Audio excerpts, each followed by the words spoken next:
If you clicked on this video, chances are you probably already know what DMZ is. For the uninitiated, DMZ is a mod made by Activision for their Battle Royale Call of Duty Warzone 2.0. Specifically, a mod emulating the extraction shooter feeling while maintaining most of the BR gameplay. DMZ was released in beta version alongside with Warzone 2.0 on November 16th, 2022. Which means it's been more than a week and it's subject to what I would call first impressions. Despite what I say in my last video, there is quite a few accomplishments when it comes to DMZ. These will very likely overlap with changes to Warzone 2.0, but I think they should count towards DMZ nonetheless.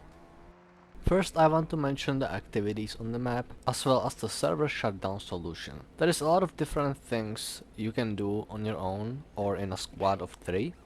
You can drill a safe, capture sites, and hunt down different NPCs for cash reward, all while also taking on extra missions from factions just like any other extraction shooter would have you do. Getting cash is all well and good, unfortunately money isn't something you can use in DMZ outside the map, which means if you are good enough, eventually you may run out of uses for cash, especially if you run with the same group multiple times. What Activision did right in DMZ is the unique encounters and drops that you can attempt at extracting with. The latest would be the chemist weapon, which you can get by getting through layers of hard enemies inside a radiation zone. Once you get the weapon, you still need to get your evac and potentially survive player encounters as well. This is what was initially missing from DMZ, the sense of danger and anxiety that comes with high stakes modes like this.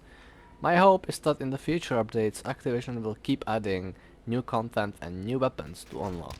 You can also acquire keycards and keys in the game through looting places or dead NPCs. While keycards are universally opening strongholds, keys can be extracted and stashed. This gives players brand new incentive that can be recreated in classic multiplayer or Warzone. You can choose to deploy with some of your keys and loot valuables in specific locations, or you can just ditch them.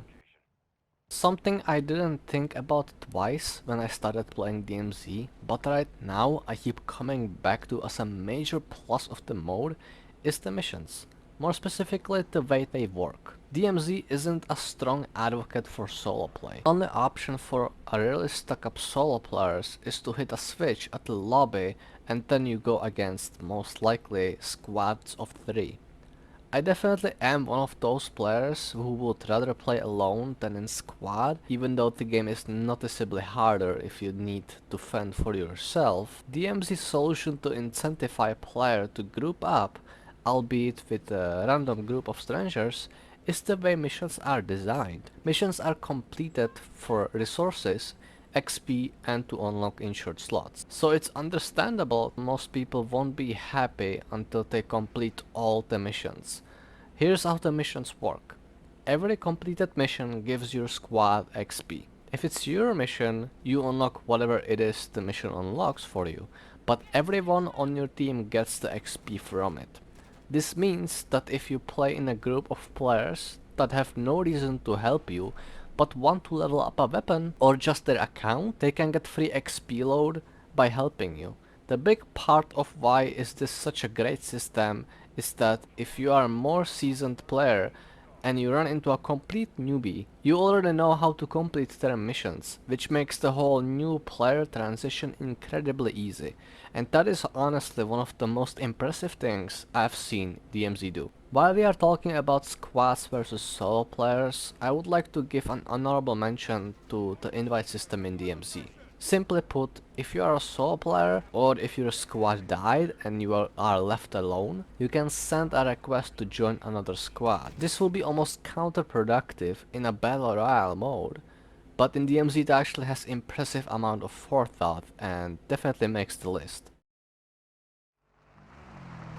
The problems with DMZ and Warzone 2 in general lies in the majority in the fact that Modern Warfare 2 was created and released primarily for consoles. Everything in the game is made to suit a player with a controller, and you can probably imagine the amount of problems that creates. Let me first start a little more broad. The PvP in DMZ is categorical failure. Biggest problem for DMZ is that Activision simply didn't want to bother creating any real out the game inventory. I'm talking about the place where you can store all your contraband, your insured weapons and your keys. Because this mod is simply just a Warzone 2.0 with extra steps to create an actual decent extraction shooter that would have to be much more work done. By no means is it impossible or too difficult, but it would take more than what we are getting. How does inventory have anything to do with PvP? Simply, the major problem with DMZ is that the only progress you make as a solo player is in order to unlock insured slots, about which I will talk extensively later. Besides slots, there is not a lot you gain by doing missions in DMZ. You get XP, contraband and keys, because those are essentially the only things that you can actually store outside the game. Things that actually matter for PvP like backpack or armor is not only the most important material in the game, but also subjected to map locations, not your game control. To put this into more digestible words, in order for you to be much better prepared for PvP, you either already have to have the advantage of better backpack and armor, or you have to run around the map for a certain amount of time before collecting either both items or resources to buy them. This activity in itself contradicts the essential part of why extraction shooters are so sought after as a concept, and also why Activision just doesn't understand the very nature of that. PvP in DMZ is the same PvP in Warzone 2.0.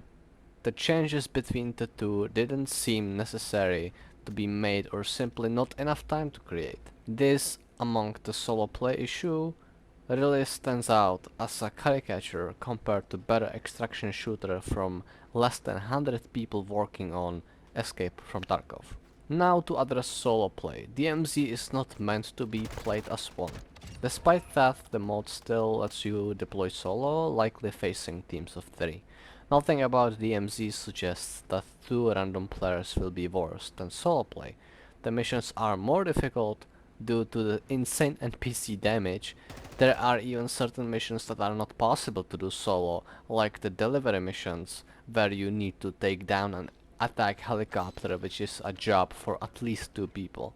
You can even request to join a different group if you either decided to go solo or your 2 teammates died. To make you better understand why is this a bad thing, we would need to spend hours and polemize about the kind of experience extraction shooters should be or shouldn't. Most of the time people want to be able to extract with valuables or to complete objectives. Being a solo player is just poorly suited for this kind of genre, which is why it's so crucial to not only have the option, but having the game suited for it.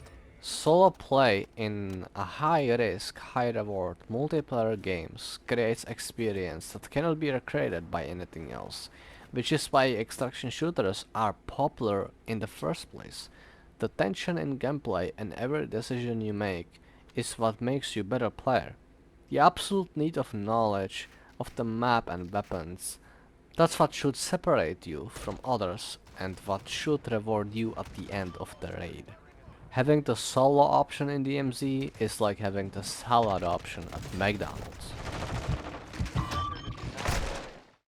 The looting issue can be addressed relatively shortly, which is the only positive quality about it. Obviously, looting system was not only straight copied from Warzone, but also not even adjusted in any way for PC players. As so, everything is made to be done with one button, which makes a full looting experience when you need to decide which weapon to pick up, how much ammo you want, or which item you don't.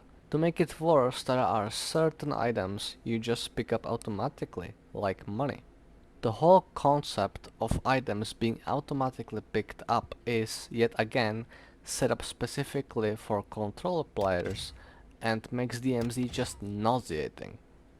Honestly, it's times like that when I realize just how much Warzone there is in DMZ, only to realize that DMZ is nothing but a sticker on Warzone 2.0, slowly peeling off every time you are actually looking for the proper extraction shooter experience. Now that this is out of the way, let's tackle insured weapons. I want to very briefly educate you on what and why insured slot came about in DMZ. Insurance comes from the real extraction shooters, not just Tarkov, and symbolizes weapons you want to give special treatment to. Your contraband weapons in DMZ are akin to any weapon you may find on the map, loot from a player, or buy yourself. These weapons can be insured, and upon losing them, can be either recovered or you can get certain amount of the value back in form of money. Now DMZ doesn't have economy outside their actual map, so insurance is just a gimmick, and it's right here where you can spot the most obvious caricature Activision is playing on you. Insured weapons in DMZ are just weapons you can customize. You can unlock number of attachments and camos just by playing and leveling up the said weapon, and then personalize it, not unlike pretty much every other Call of Duty mode ever. This personalization is what the insured slot is, and upon losing this insured slot you need to simply wait for about 2 hours. I could go for hours about how this is the biggest middle finger Activision could give you if you jump into DMZ looking for an extraction shooter experience. But I think if I explained everything right to you, you can piece together yourself what's going on. To call it a joke would indicate I'm in the mood to laugh. Nobody's laughing. Have you ever noticed the number of vehicles in DMZ? Did you also maybe notice there's no vehicles in any extraction shooter? Warzone 2 has a big map and it only makes sense for you to seek faster transportation than what's your legs. This logic works well for a BR game, but doesn't really meet up with the extraction shooter expectations. They are inconvenient very often, although are obviously helpful. They also have the side effect that is crucially counterproductive for this genre. Every enemy vehicle near you shows up on the minimap, and the AI only drives one kind of a vehicle, if we don't mention the flying ones. Which means whenever you see a car on the minimap, you will know there is a player near you. This is yet another example of just how misguided DMZ really is. But it doesn't end there. We can't simply remove vehicles and make it all better, because DMZ is very much like Warzone. We even have a time limit on the map. 25 minutes before the radiation spreads and you need to exfil. Which means if you need to get to the other side of the map, you will need a vehicle, because you will simply not have enough time to do what you need to do when you get there. See, at first glance, these are problems that you may think would be easily avoided by not having stupid rules that are just not fit for a mode like this. But I will say it one more time. DMZ is just a Warzone 2.0 with a green flare at the end. Okay, so we are at the end. I hardly doubt that I got everything there is to say about DMZ, both positive and negative. There is some very glaring bugs in the game, as well as more qualities that I didn't mention. I love the variety of the weapons and inspects. I'm a big sucker for that, for all the animations and how the game looks. It's smooth gameplay and I love that. And sometimes you get stuck on a piece of map somewhere for no reason, or an NPC will laser you down with 2 bullets. I wanted to take a final stand here and just say that there is a reason I have over 100 hours in this game. in DMZ specifically. I do enjoy playing the game, and any critique I may have about it only serves as a evidence that I only wish it would be better. I have mentioned this before, but DMZ is officially still in a beta test, and number of the problems I talk about here could rapidly improve, and that is my hope. I will be monitoring the progress, and if there is any shift in the situation, I'm sure I will find time to address it. And I think that's all from me, so I will see you later.